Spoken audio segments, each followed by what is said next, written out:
교회의 유형은 몇 가지가 있을까요? 우리가 교회의 유형이 있다 그러면 잘 모르는 사람도 장로교, 침례교, 성결교, 어쩌고 이렇게 얘기를 하죠. 그런 교회 다니면 그 무슨 판데요? 우리 장로교인데요? 이렇게 침례교인데요? 이렇게 말을 합니다. 그런데 성경이 말하는 교회의 유형은 아닙니다. 방금 여러분들이 말씀하시고 들은 것은 교파라 그렇게 말합니다. 예수 그리스도는 2000년 전에 단 하나의 교회를 세우셨습니다. 네, 신약교회죠. 그런데 그렇게 교회를 세우시고 나서 수많은 세월이 흐르면서 이상한 교파가 생기고 이단 교파도 생겼습니다. 어찌됐건 전 세계에 지금 존재하는 교파가 1600개가 넘습니다. 상상을 초월합니다. 그런데 그것은 성경이 말하는 교회 유형이 아닙니다. 사람의 필요에 의해서 각자의 신학적 가치관에 의해서 사람이 세운 거죠. 그런데 하나님은 요한계시록에서 하나의 교회를 세우셨지만 그 교회의 유형을 신실함과 타락성에 비춰서 7가지 교회로 구분하셨습니다. 성경으로 보면 교회 유형은 7가지입니다. 그래서 계시록 1장, 2장, 3장, 4장을 집에 가서 읽어보시면 상세히 나오고요. 저는 이름만 말씀드릴게요. 에베소, 서머나, 버가모, 도아디라, 사데, 빌라델비아, 라오디게아 이렇게 7교회 유형이 있습니다. 우리 교회는 과연 어떤 교회일까 고민해보는 시간 되기 바랍니다. 빌라델비아의 영어가 필라델피아입니다. 그래서 영어로 하겠습니다. 필라델피아 교회는 서머나 교회처럼 책망을 받지 않았습니다. 7개 교회 중에 라오디게아 교회는 굉장한 책망을 받았습니다. 거의 타락한 교회 유형입니다. 그런데 필라델피아 교회와 서머나 교회 두 교회는 전혀 책망을 받지 않았습니다. 우리가 그런 교회가 되기를 소망합니다. 뿐만 아니라 이 교회는 말세의 가장 모범적인 교회의 상을 보여줬습니다. 계시록을 보면서 우리가 이런 관심들이 있습니다. 계시록을 강의하는 사람이나 듣는 사람이나 언제 주님이 다시 오실까 재림에 관련이 많습니다. 그래서 종말론이 많이 문제가 되고 있는 시대인데 계시록 보면서 언제 주님이 다시 오시는가 그렇게 관심 가지시는데요. 주님이 언제 오시느냐가 중요한 거 아닙니다, 여러분. 더 중요한 게 있는데 뭘까요? 주님 다시 오십니다. 곧 다시 오십니다. 근데 언제 어떻게 오느냐를 가지고 많은 학설들이 나누어져 있고 그 요한계시록 때문에 많은 사람들이 이단에 끌려가는 시대입니다. 그런데 주님이 언제 오시느냐 하는 것보다 더 중요한 게 있다. 그게 뭔가 하면요, 임박한 주님의 재림에 앞서 우리가 해야 할 일은 무엇인가, 그겁니다. 노아의 시대나 2000년 전이나 지금이나 세상은 똑같습니다. 달라진 게 없습니다. 문명과 문화가 약간 발전했다고 말씀하지만 그러나 역사를 공부해 보시고 과학을 공부해 보시면 옛날에 더 뛰어난 문화가 문명이 있었다는 걸 지금 기록들이 증명하고 있습니다. 어쨌든 임박한 주님의 재림에 앞서서 우리가 해야 할 일이 뭔가라는 이런 면에서 필라델피아 교회는 아주 모범을 보여준 교회입니다. 이 마지막 환란의 때에 경제는 점점 어려워집니다. 역사는 점점 어두워져 갑니다. 한국도 지금 영적으로, 법적으로, 정치적으로, 문화적으로, 사회적으로 지금 심각한 위기에 봉착해 있습니다. 이럴 때 우리 성도들이 어떤 마음과 어떤 태도로 살아가야 하는가, 오늘 선포되는 말씀 속에서 해답을 찾으시기를 소망합니다. 필라델피아라는 말은 형제 사랑, 또 형제 오해라는 뜻입니다. 성경에서 brethren, brother, 성경에서 형제라 그럴 때는 형제, 자매, 남자, 여자를 다 포함하는 것을 알고 읽으셔야 됩니다. 요한계시록 3장 7절입니다. 같이 읽습니다. 필라델비아에 있는 교회의 천사에게 편지하라. 거룩한 이요 진실한 이며 다윗의 열쇠를 가진 이요 열면 닫을 사람이 없고 닫으면 열 사람이 없는 이가 이 일들을 말하노라. 아멘. 이 말씀 속에서 주님께서는 다윗의 열쇠를 가지신 분으로 묘사가 되고 있습니다. 다윗의 열쇠라는 이 표현 이사야서 22장을 배경으로 하고 있는데, 이스라엘이 아시리아라는 나라의 침략을 받았을 때 나라 안에 셈나라는 반역자가 생깁니다. 이 반역자는 궁궐에도 출입했고 나라의 가장 중요한 국고도 마음대로 열 수 있는 권한을 가졌는데, 이 반역자 셈나 한 사람 때문에 나라가 매우 위태롭게 되었습니다. 그러자 하나님이 개입하십니다. 여러분, 개인도 가정도 나라도 위급할 때 하나님이 개입하십니다. 네. 내 개인의 사정이 그게 경제의 문제든 대인관계의 문제든 질병의 문제든 죽음의 문제든 관계없이 내 가정의 문제가 어떤 문제이든 지금 이 나라 대한민국의 문제가 어떤 문제이든 간에 하나님은 개입하고 계시고 개입하실 겁니다. 네. 그래서 하나님이 개입하시면 꼭 사람을 세우시고 하나님이 개입하시면 꼭 교회를 서십니다. 우리이기를 간절히 소망합니다. 그래서 하나님께서 새로운 사람을 등장시키는데 힐기야의 아들 엘리야김입니다. 저는 김씨가 성경에 나오는 걸 처음 알았습니다. 주님께서 그에게 열쇠를 맡겨서 그가 궁궐에 마음대로 출입할 수 있도록 하시는데, 여기서 엘리야김은 장차 오실 예수님의 모형이죠. 네. 이사야서 22장 21절로 22절입니다. 같이 읽겠습니다. 내가 내 옷을 그에게 입히고 내 띠로 그에게 힘을 주며 또 내가 내 정권을 그의 손에 맡기리니 그가 예루살렘의 거주민들과 유다 집의 아버지가 될 것이요 그가 다윗의 집의 열쇠를 그의 어깨 위에 두리니 그가 열면 닫을 자가 없겠고 그가 닫으면 열 자가 없으리라. 아멘. 굉장히 많이 익숙한 표현입니다. 열면 닫을 자가 없고 닫으면 열 자가 없다는 이 표현은 교회 조금만 다니면 아브라함, 야곱처럼 익숙한 표현이거든요. 그런데 이게 과연 뭔가? 뭐를 열고 닫는가? 오늘 강해 설교거든요. 열린 문은 뭔가? 다윗의 열쇠는 뭐며? 뭐를 열고 닫는다는 말인가? 신구약을 통틀어서 한번 찾아보겠습니다. 엘리야김이 다윗 왕국의 열쇠를 갖게 된 것처럼, 그래서 엘리야김이 다윗이라는 하나님의 선택한 나라의 왕국을 구원한 것처럼 주님은 하나님의 왕국의 열쇠를 가지고 계시는 거죠. 다윗의 열쇠는 하늘과 땅의 모든 권능을 갖고 계신 주 예수님의 영적 주권을 의미하는 겁니다. 마태복음 28장 18절로 20절에 보시면 하늘과 땅에 있는 모든 권능이 내게 주어졌느니라. 그러므로 너희는 가서 복음을 전하라. 그러면 내가 세상 끝까지 너희와 함께 하리라. 여러분, 복음 전하는 개인과 가정, 복음 전하는 교회만 하나님은 사랑하십니다.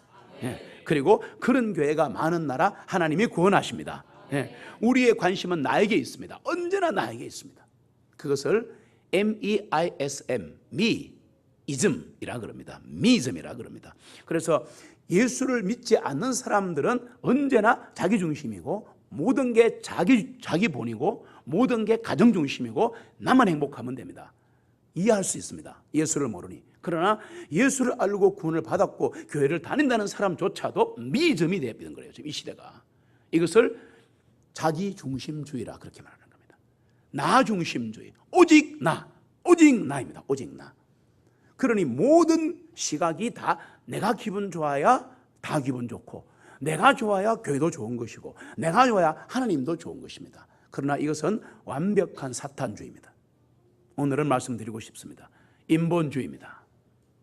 이것이 지금 세상을 훑어서 무신론으로 바뀌고 인본주의로 바뀌면서 구조주의, 해체주의, 또 후기 구조주의, 그리고 공산주의 옷을 받고 있고 포스트 모더니즘이라는 그럴싸한 이름을 받고 있고 철학의 이름을 입고 문화 이름을 입고 나타났지만 이것은 악한 영의 표현입니다. 미즘에서 벗어나시기를 소망합니다. 우리는 잘못 알고 있으면 나 중심으로 살기 쉬운데 내가 죽지 않으면 예수는 살 수 없습니다, 여러분. 정말 내가 죽어야 예수가 사는 겁니다. 내가 죽어야 내 가정이 사는 거예요. 내가 죽어야 내 교회가 삽니다. 우리 교회가 죽어야 한국 교회가 살 겁니다. 교만한 얘기가 아니라 성경적인 얘기를 한 겁니다. 죽지 않은 얘기죠. 다시 말해서 오늘 말씀 내용에 자꾸 열쇠가 나오는데 열쇠가 뭐냐? 지옥 문을 닫고 천국 문을 여신 주 예수 그리스도가 열쇠입니다. 그분을 성경에서는 신구약을 통틀어 다윗의 열쇠라 이렇게 말합니다. 예수님은 십자가에서 물과 피를 흘리고 우리의 죄를 대신 지시고 돌아가셨습니다.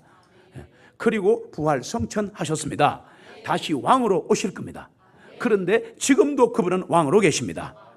그리고 하늘에서 우리를 위해 중보기도 하고 계십니다. 기도하면 하나님이 들으십니다. 기도하지 않았기에 문제가 생긴 겁니다. 기도하지 않았기에. 그래서 예수 그리스도가 열쇠라는 말은 거꾸로 저는 오늘 많이 고민을 했습니다. 이 설교를 준비하면서 그렇게 많이 아는 내용인데도 이게 어떻게 다가왔느냐? 야, 이거 다윗의 열쇠, 지옥문을 닫고 천국문은 연 열쇠가 주 예수 그리스도라면 결국 복음의 핵심이 주 예수 그리스도구나. 예수의 이름을 부르는 자 구원을 받습니다. 그 말은 예수님의 말씀을 믿는 자는 구원을 받는다 그 말이에요. 구원을 받을 때 하늘 문이 열리게 되어 있습니다. 뿐만 아니라 주 예수를 믿으라 그리하면 너와 내 집이 구원을 얻으리라. 나부터 믿으면 우리 집이 구원받습니다. 인생의 문제, 모든 문제 하나님이 해결하십니다. 오늘 이런 일이 일어나기를 소망합니다. 요한계시록 3장 8절 앞부분입니다. 같이 읽습니다. 내가 너의 행위들을 아노라. 보라, 내가 네 앞에 열린 문을 두었으니 아무도 그것을 닫지 못하리라. 아멘. 다윗의 열쇠, 천국의 열쇠를 가지신 주님께서 필라델피아 교회에 열린 문을 열어두었다. 그럼 열린 문이 뭔가? 열린 문이 뭔가? 여러분, 이 열린 문은 어디로 가는 문이겠습니까? 천국으로 가는 문입니다. 모든 인생은 하나님께로 돌아가야 합니다. 일생일사입니다. 한번 태어나면 한번 죽습니다. 너무 슬퍼하지 마십시오. 조금만 슬퍼하십시오. 왜냐하면 사람이 사람을 떠나보내는 것은 이 땅에서 가장 힘든 일이라고 얘기를 합니다. 그러나 사람은 죽게 되어 있습니다. 세상에 수많은 언어가, 수만 개 언어가 있다가 지금은 사라지고 4,300여 개의 언어가 남아있는데 그 세상의 수많은 언어 중에서 사람이 죽으면 돌아가셨다라고 하는 언어는 한국어밖에 없습니다. 놀랍습니다, 여러분. 우리 한국 민족은 하나님이 마지막 때에 꼭 서실 겁니다. 그래서 말이 전부 성경적이에요. 말이 너무 성경적이라는 얘기입니다. 그래서 보면 돌아가셨다 그래요. 가장 많이 쓰이고 가장 정중한 언어이고 우리의 가슴을 저미는 그런 죽음에 대한 용어가 돌아가셨다입니다. 다른 용어 다 있어도 이게 가장 최고입니다. 돌아가셨다고요? 예, 이렇게 우리의 심금을 울리는 용어인데, 그러면 이 세상 4,300여 개 그 모든 언어에도 어느 언어에도 돌아가셨다는 표현은 없습니다. 심지어는 영어권 편에서는 kick the bucket 이럽니다. 이거 바구니를 발로 찬다, 양동이 발로 찬다, 뭐 이런 표현도 있습니다. 그러고 죽는다는 얘기죠. 그런 표현은 있을지언정 돌아가셨다는 표현은 없습니다. 어디로 돌아가는 겁니까? 하나님께로. 성경에 보시면 영혼은 하나님께로 돌아가는 겁니다. 땅은 묻어버리는, 이 육은 땅에 묻어버리는 겁니다. 그래서 조금은 슬퍼야 하겠지만 그 슬픔을 이길 수 있는 예수 그리스도를 만나시기를 소망합니다. 우리의 조상 아담은 하나님께 불순종하여 에덴 동산에서 쫓겨났습니다. 다시 거기로 돌아가려고 해도 하나님께서 길목의 그룹들과 사방으로 드는 화염금, 불타는 금을 두시어 사람들이 아담이 생명나무에 접근할 수 없도록 했습니다. 창세기 3장에 보시면 나오거든요. 최초의 인류 아담이 선악과를 따먹고 하나님께 불순종하고 배신했습니다. 그러자 동산을 쫓아내버렸습니다. 그때부터 우리 이것까지 지금까지 이렇게 우리가 고통스럽게 살고 있습니다. 사실 육적으로는. 그런데 가려고 하니까 거기에 그룹이 있습니다. 그룹이란 무시무시한 영적 존재입니다. 천사보다 위에 있습니다. 그리고 불타는 금이 막 돌아갑니다. 불타는 금을 돌려서 들어갈 수 없게 만들었습니다. 신구약을 통틀어서 말씀드리겠습니다. 불타는 금이 뭔가? 창세기 3장에 나온 화염금, 불타는 금이 뭔가 하면은 불타는 금은 구약 율법의 모형입니다. 창세기는 율법이 없어요. 그러나 앞으로 모세의 십계명부터 해서 613개의 율법이 나타날 것이기 때문에 이 두루 도는 불타는 금, 이것은 바로 구약 율법의 모형을 보여주는 겁니다. 율법은 죄를 세우고 죄인을 찔러주는 칼 역할을 하기 때문에 불타는 검이 있는 한 하나님께로 가는 문은 닫혀 있었고 율법이 살아있는 한 천국의 문은 닫혀 있습니다. 비록 구약의 모든 짐승의 피들이 성막들의 제단부터 휘장한 지성소인 긍휼의 자리 위와 옆에 7번 뿌려졌다 하더라도 어려운 내용이지만 천국문은 열리지 않았습니다. 뭔 얘기가 오십냐 하면은 구약시대에 그렇게 수많은 짐승으로 제사를 지내고 아무리 많은 제사를 하나님께 올려도 천국문은 열려있지 않았습니다. 왠지 아십니까? 구약의 모든 성도들은 죽으면 땅 밑으로 내려갔습니다. 아브람 품으로 내려갔습니다. 땅 밑엔 지옥과 패러다이스, 낙원이 있었습니다. 그래서 구약시대는 죽으면 낙원으로 가버린 겁니다. 증명할 수 있습니다. 수만 가지 구절이 있거든요. 그래서 그 십자가에서 함께 달렸던 강도 한 사람이 뭐라 그랬어요? 주여 나를 긍휼히 여겨 주옵소서. 그러니까 오늘 밤 네가 나와 함께 낙원에 있으리라. 그러니까 예수님께서 부활하시기 전까지는 모든 구원받은 사람은 낙원에 있었습니다. 그러다가 부활 성천하시면서 낙원에 있는 모든 구원받은 성도를 다 데리고 하늘로 가셨습니다. 그분들은 지금 하늘에서 부활을 기다리고 있습니다. 그래서 바로 아무리 제사를 많이 드려도 천국문은 열리지 않는다. 다른 말로 해볼게요. 교회 아무리 다니셔도 헌금하시고 찬송하시고 눈물을 뿌리고 내 죄 때문에 내 아픔 때문에 눈물을 수백 번 흘린다 하더라도 천국문은 열리지 않습니다. 울어도 안 됩니다. 힘써도 안 됩니다. 애써도 안 됩니다. 오직 예수 그리스도의 보혈만이 우리를 구원합니다. 그리고 우리의 질병을 고칩니다. 그걸 아셔야 합니다. 예배드리다가 예배 후에 육신의 질병이 낫는 경우가 굉장히 많습니다. 아픈 사람은 거기만 관심이 있겠지만 이해는 하지만 그러나 더 큰 영혼의 질병이 낫기를 소망합니다. 히브리서 9장 8절로 10절입니다. 같이 읽습니다. 성령님께서 이것을 통해 보여주시는 것은 첫 번째 성막이 서 있는 동안에도 지성소 안으로 들어가는 길이 아직 드러나지 아니하였다는 것이라. 이 성막은 현재 곧 이때까지의 모형이었습니다. 그 안에서 예물들과 희생물들을 드렸어도 그런 것들이 섬기는 자를 양심으로 완전하게 할 수는 없었나니 이 성막은 단지 먹는 것과 마시는 것과 여러 가지 씻는 것들과 육체에 관계된 규례들 위해서만 서 있어대 개혁의 때까지 그들에게 지게 하신 것이니라. 아멘. 이 말씀을 제가 방금 다 말씀드렸습니다. 뜻을. 그런데 예수님은 자신이 양의 문이십니다. 예수님은 우리가 그 예수님을 통해 들어가면 구원받습니다. 예수 그리스도를 통해야만 하나님께 갈 수 있습니다.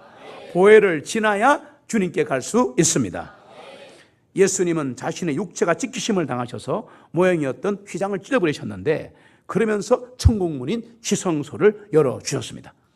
지금은 열려 있습니다. 여러분, 지금은 열린문 시대입니다. 지금은 구원의 때입니다. 지금은 은혜의 시대입니다. 아직까지 전도하고 아직까지 예수 믿으면 그대로 구원받습니다. 그때부터 지금까지 주님 다시 오실 때까지 수많은 영혼들이 천국에 이를 수 있는 열쇠를 주셨는데 그 열쇠는 바로 주 예수 그리스도입니다. 그리고 열린 문은 복음이에요. 복음이 열린 문입니다. 이 문으로 들어가면 구원 받습니다. 복음으로 들어가면 구원 받습니다. 마태복음 16장 15절로 19절입니다. 같이 읽겠습니다. 주님께서 그들에게 말씀하시기를 그러면 너희는 나를 누구라 말하느냐 하시니 시몬 베드로가 대답하여 말씀드리기를 주님은 그리스도시요 살아계신 하나님의 아들이시니다 하매 예수님께서 그에게 대답하여 말씀하시기를 바요나 시몬아 내가 복이 있도다. 이는 이것을 너에게 계시하신 이는 혈과 육이 아니요 오직 하늘에 계신 내 아버지시기 때문이라. 또 내가 내게 말하노니 너는 베드로라. 그리고 내가 이 반석 위에 내 교회를 세우리니 지옥의 문들이 이것 이기지 못하리라. 내가 내게 하늘의 왕국의 열쇠들을 주리니 내가 무엇이든지 땅에서 묶으면 하늘에서도 묶일 것이요 내가 무엇이든지 땅에서 풀면 하늘에서도 풀릴 것이니라 하시고 아멘.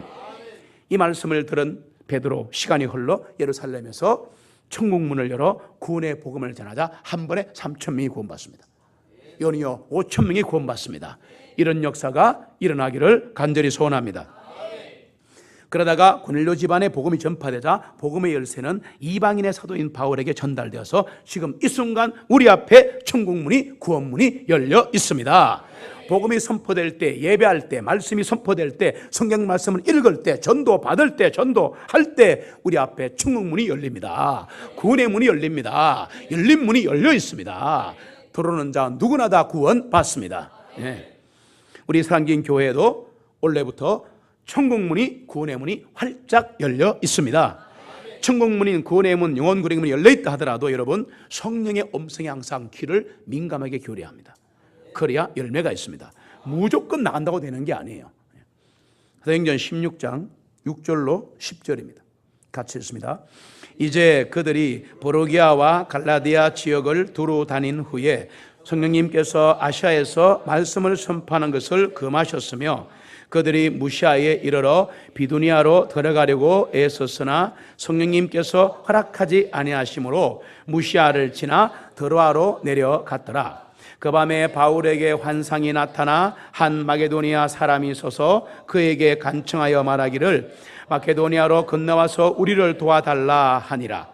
그가 그 환상을 본 후에 주님께서 그들에게 복음을 선포하라고 우리를 부르신 줄로 확신하고 즉시 우리가 마케도니아로 들어가려고 힘쓰니라. 아멘.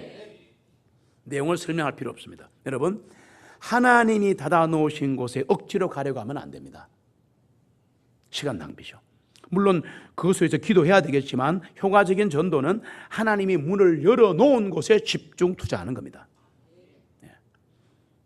개인도 마찬가지입니다. 누구에게 전도할까? 이렇게 생각해야 되는데요. 안 받는 사람이 있습니다. 완강하게 안 받으려. 그 사람에게 매여가지고 막 한 달, 두 달 가는 거 성경적이지 않습니다. 빨리 그만두시고요. 받아들이는 사람에게로 가셔야 합니다. 그럼 그 사람은 어찌합니까? 기도해 주시고 계시면 됩니다. 그 사람은 기도하고 계시면 하나님이 다루십니다. 그러니까 너무 집착하지 마시고요. 안 되면 빨리 손을 떼고 기도하고 되는 쪽으로 가셔야 됩니다. 어떻게 하는데요? 기도하시면 성령이 하십니다. 어쨌든 기도하고 성령의 인도하심을 따라야 하는 것이 신앙생활이요 전도일 줄 믿습니다. 요한계시록 3장 8절 뒷부분입니다. 같이 읽습니다. 이는 내가 작은 힘을 가지고도 내 말을 지키고 내 이름을 부인하지 아니하기 때문이라. 아멘. 누가? 필라델피아 교회가. 이 놀라운 교회입니다. 이 필라델피아 교회가요, 형제사랑교회가 신약교회의 이 모든 모습을 담고 있는데 역사를 추적하면 굉장한 교회입니다. 작은 힘을 가지고도 예수님의 말씀을 지켰고 작은 힘을 가지고도 예수님을 부인하지 않았습니다. 저는 이 설교를 다시 준비하면서 우리 사랑지인 교회가 이런 교회임을 확신했습니다. 이 교회는 자신들의 힘이 적었지만, 숫자도 적었지만 설파거나 비관하지 않았습니다. 이들은 자신들이 얼마나 가지고 있는가를 묻지 않고 내가 가지고 있는 것으로 주님을 위해서 무엇을 할 것인가를 고민한 교회입니다. 여러분, 내게 있는 것이 사명입니다. 자녀 문제로 고민하신다고요? 그게 사명입니다. 아픔이 사명입니다. 아픔이 사명이에요. 자녀가 자폐증에 걸렸습니다. 어떤 목사님 자녀가 며칠 전에 국민여보에 났는데 자폐증에 걸렸는데 어릴 때 자폐증이 태어나자마자 자폐증이에요. 너무너무 힘들었습니다. 그래서 목사님인데 자폐증 연구를 이 의학 박사만큼 해냈습니다. 그래서 수많은 연구를 해가지고 지금 자폐증 아이들을 고치고 있습니다. 아픔이 사명입니다. 아픔이 불만이 되지 않기를 바랍니다. 네. 우리는 우리의 적은 지식, 적은 재산, 쫓기는 시간, 적은 힘, 이런 것 때문에 열등감에 빠지거나 어떤 일을 시작도 하지 않고 포기해버리기 쉬운데 필라델피아 교회는 적은 것을 가지고 주님을 위해 사용했습니다. 내가 이 나이에 하리 왜 못합니까? 나이 70에 히브리어 배우로 미국 유학 가는 장로님도 제가 봤는데요. 뭘 그렇게 나이 들어 하십니까? 적은 힘으로 주님의 말씀을 지키고 주님의 이름을 부인하지 않았다는 겁니다. 개인도 할 수 있고 가정도 할 수 있고 교회도 할 수 있습니다. 계시록 3장 9절입니다. 같이 읽습니다. 보라, 자칭 유대인들이라 하나 아니요 오히려 거짓말하는 자들인 그들을 내가 사탄의 회당에 속하게 할 것이요 보라 내가 그들을 오게 하여 네 발 앞에 경배하게 하여 내가 너를 사랑하고 있는 것을 알게 하리라. 아멘. 여러분, 지금 나를 힘들게 하는 게 뭐든지 간에, 그게 질병이든 물질이든 대인관계든 가족이든 하여튼 뭐든지 간에 분명히 하나님의 성경을 보시면 그것은 하나님의 사람이 아니기 때문에 내가 나중에 네 발 앞에 무릎 꿇게 하리라. 그리하여 내가 너를 사랑하고 있음을 만천하게 알게 하리라. 되시기를 진심으로 축복합니다. 오늘은 정말 축복하고 싶은 날이에요. 왜냐하면 하나님이 말씀을 주신 날은 힘이 있는 날입니다, 여러분. 그 당시 소아시아 교회 대부분은 믿지 않은 이방인들이 아니라 같은 동족인 유대인들이 핍박을 했습니다. 참 힘든 겁니다, 여러분. 가족이 힘들게 하고 친척이 힘들게 하고 아는 사람이 힘들게 할 때가 정말 힘든 겁니다.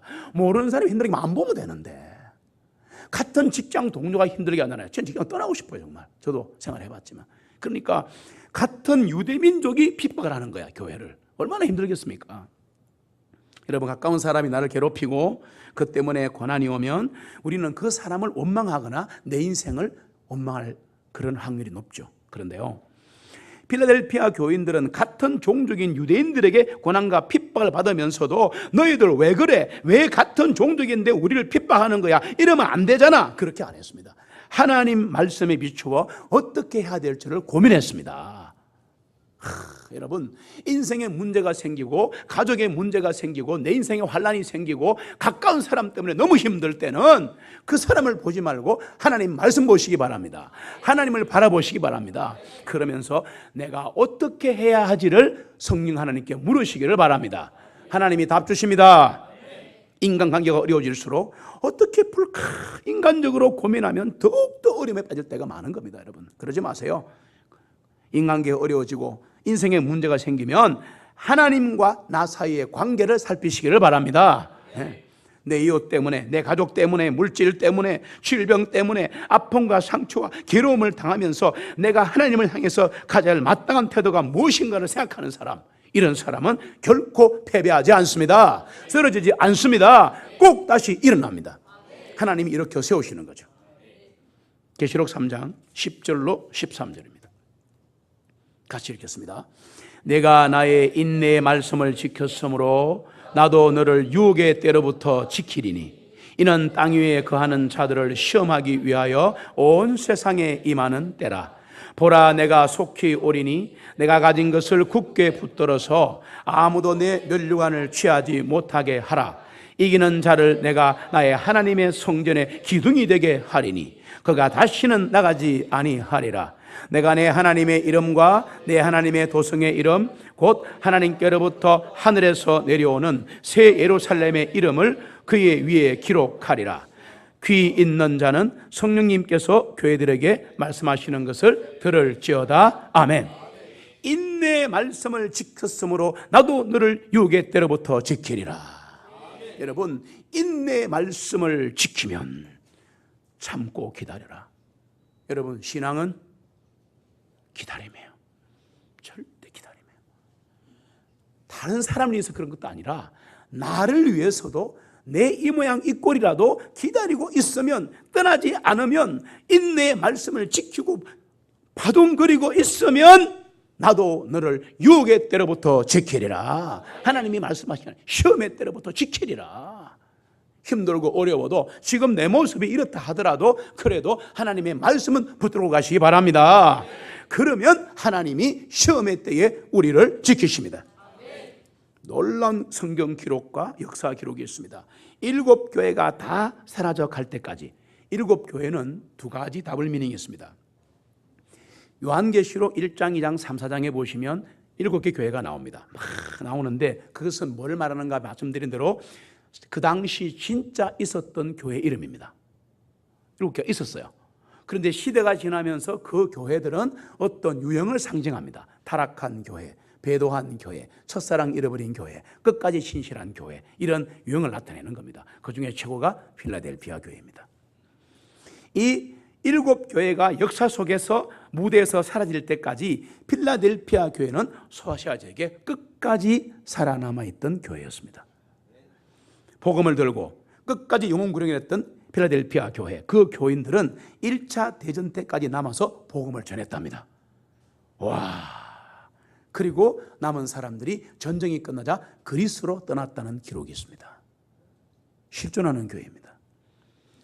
하나님은 영혼을 향한 뜨거운 심장을 가진 그 교회가 오랫동안 수천 년간 존재할 가치가 있다고 보셨기 때문에 마지막까지 놀랍게 그 교회를 사용하셨습니다. 나와 내 가정, 우리 교회 그렇게 되기를 간절히 소망합니다. 하나님께서 오늘 우리 사랑긴 교회 앞에, 우리 가정 앞에 구원의 문과 천국의 문을 활짝 열어 놓으셨습니다. 우리는 과연 거기에 얼마나 순종하고 응답하고 있는지 정말 한번 고민해 봅시다. 내 자신의 작은 것, 한 푼의 돈을 벌기 위해서 질병 하나 고쳐보려고 수천수만을 동원하고 내 시간 다 투자하는 우리들이, 우리가 하나님께 받은 이 사랑을 갚을 수 있는 영혼 구령의 시간에 정말 얼마나 나를 드리고 있는지 한번 고민해 봅시다. 외식하고 커피 마시는 시간은 몇 시간씩 날아가면서도 그렇지 않습니까? 저는 오늘 이 설교를 마치면서 우리 교회가 진정으로 바뀌는 계기가 되기를 소망합니다. 주님, 오늘도 우리에게 물으십니다. 내가 누구를 보내며 누가 우리를 대신하여 갈고? 이사야처럼 답하시기 바랍니다. Here am I, send me my Lord. 내가 여기 있나이다, 나를 보내소서 주님. 잊지 마십시오. 주님은 나를 위해 오셨습니다. 주님은 당신을 위해 오셨습니다. 그리고 주님은 잃어버린 영혼을 위해 오셨습니다. 필라델피아 교회처럼 끝까지 구원의 복음, 생명의 복음을 전하는 우리 모두가 되기를 간절히 소원합니다. 살아계신 주님을 찬양합니다.